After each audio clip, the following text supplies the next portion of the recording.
ರೈತರಿಗೆ ಏನೂ ಗೊತ್ತಿಲ್ಲ. ಇವತ್ತಿನ ಅತಿಥಿ ಅಗ್ರಿಕಲ್ಚರ್ ಸ್ಪೇಸ್ ಅಲ್ಲಿ ಒಂದು ತುಂಬಾ ವಿನೂತನವಾದನ್ನ ಮಾಡ್ತಾ ಇರುವಂತವ್ರು. ಇವರು ಮಂಡ್ಯದಲ್ಲಿ ಹುಟ್ಟಿದ್ದು, ಮೈಸೂರಿನಲ್ಲಿ ಬೆಳೆದಿದ್ದು.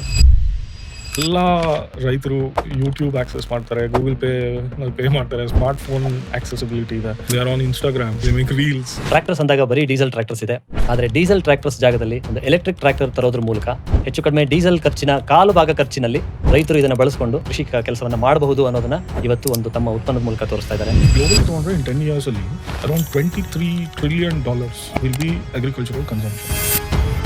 ಮೂನ್ ರೈಡರ್ ಅನ್ನೋ ಸಂಸ್ಥೆಯ founder and CEO Anoop Srikantha Swamy ಅವರು ನಮ್ಮ ಜೊತೆ ಇದ್ದಾರೆ. ಇಂಡಿಯಾದ ಕಾಂಪಿಟೇಟರ್ಸ್ ಯಾರು ಎಲೆಕ್ಟ್ರಿಕ್ ಇಂದ ಮಾಡಿಲ್ಲ. ಸೊ ಎಲೆಕ್ಟ್ರಿಕ್ ಈವನ್ ಗ್ಲೋಬಲ್ ಅವರು ಮಾಡಿಲ್ಲ. ಮೂನ್ ರೈಡರ್ ಹೆಸರೇನು? ಚಂದ್ರಯಾನ್ ದಿನ ಇದು ತಲೆಗೆ ಬಂದಿದ್ದು. ಚಂದ್ರಯಾನ್ 2 ಟೈಮ್ ಅಲ್ಲಿ ಒಂಥರ ಗೂಸ್ ಬಂಪ್ಸ್ ಮೂಮೆಂಟ್ ಅಲ್ವಾ ಅದು. ಸೊ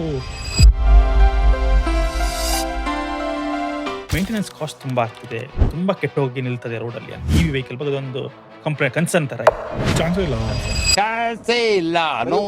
ಬಟ್ ಬ್ರಾಡ್ಲಿ ಫಾರ್ಮಿಂಗ್ ಅಲ್ಲಿ ನಿಜಕ್ಕೂ ಒಂದು ಸಸ್ಟೈನಬಲ್ ಕರಿಯರ್ ಆಯ್ಕೆ ಆಗ್ಬೇಕದು ಅಂತಂದ್ರೆ ಏನ್ ರಿಫಾರ್ಮ್ಸ್ ಆಗಬೇಕು? ಐ ಥಿಂಕ್ ಫಂಡಮೆಂಟಲಿ ನೀವು ನೋಡಿದ್ರೆ ಅಗ್ರಿಕಲ್ಚರ್ ಬಗ್ಗೆ ಬಹುತೇಕರಲ್ಲಿ ಇರುವಂತಹ ಯಾವ ಅಭಿಪ್ರಾಯ ಪೂರ್ತಿ ತಪ್ಪು. ಸರ್ ಎಲ್ಲ